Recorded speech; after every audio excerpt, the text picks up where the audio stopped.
Bienvenidos nuevamente al curso Leyendas Negras de la Iglesia Católica.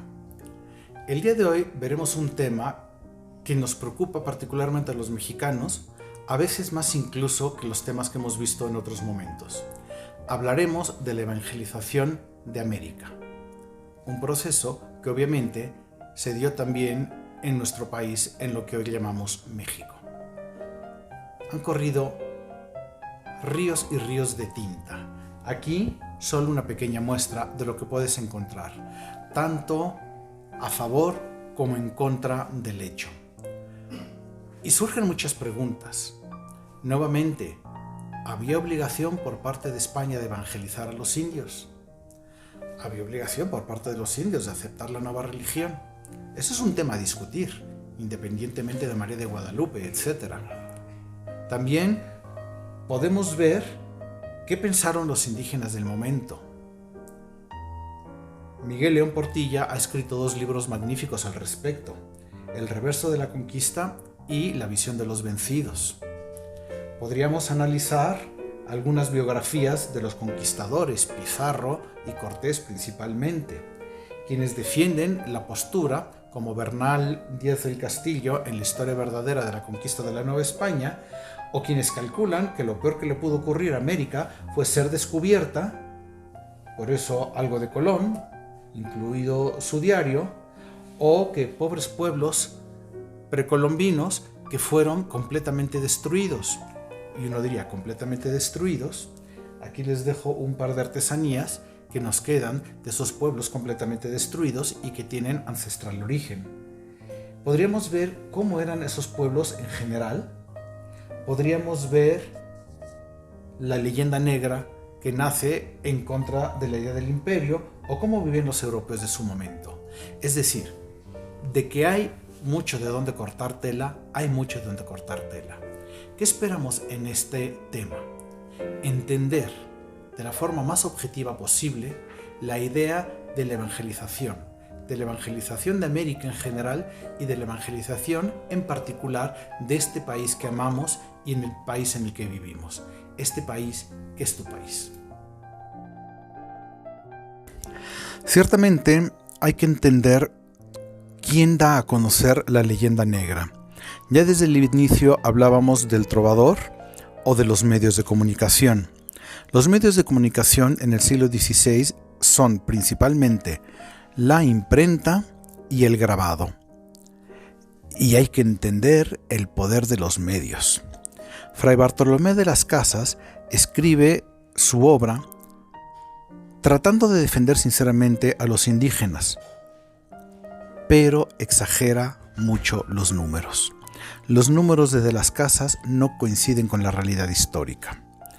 Por otro lado, el libro de las Casas se traduce incluso al holandés, donde vive un protestante que es grabador y que tiene mucho interés en que se conozca la historia de la conquista desde los ojos de don Bartolomé. Se llamaba Théodore de Brie.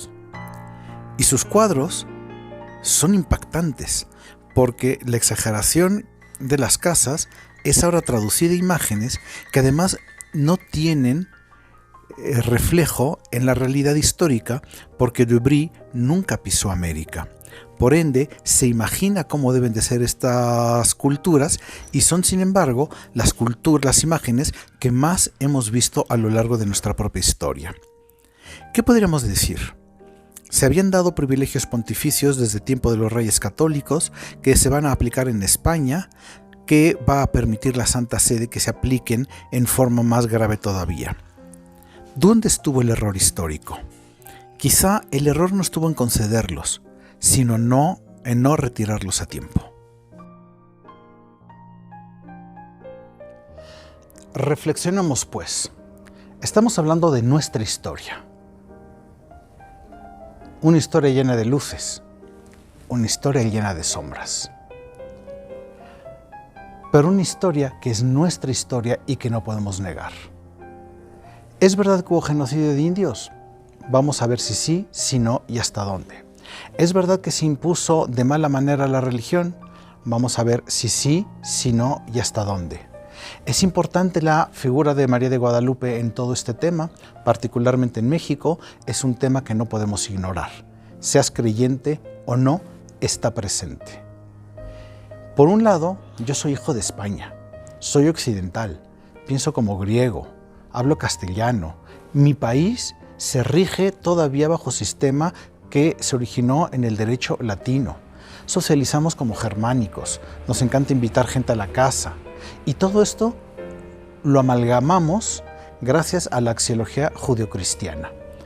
Podríamos decir que en cierto sentido el calendario del mexicano es el calendario litúrgico católico. Celebramos Navidad, nos reunimos, nos repartimos regalos, que lo abra, que se lo ponga, que se lo ponga. Luego llegamos al mes de febrero y la antigua fiesta que dedicaba todo el país al primer santo mexicano, San Felipe de Jesús, se convierte hoy en Día de la Constitución. Llegamos a Semana Santa y aunque nos vayamos a Acapulco o estemos aquí en México o visitemos alguna de las ciudades novohispanas, nos gustan las procesiones, celebramos pasión, muerte y resurrección de Cristo e incluso hasta repartimos huevitos de Pascua.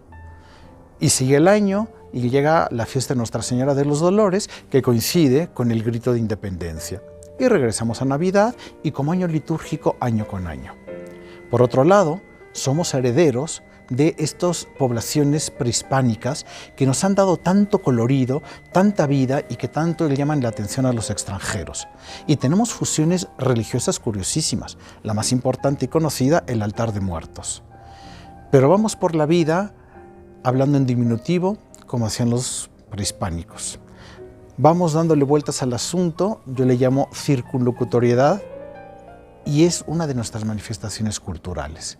Es decir, la evangelización realmente es el hilo conductor, por no decir lo que une a nuestra cultura. Nosotros, los mexicanos, somos occidentales, somos cristianos, con una forma de expresión todavía prehispánica.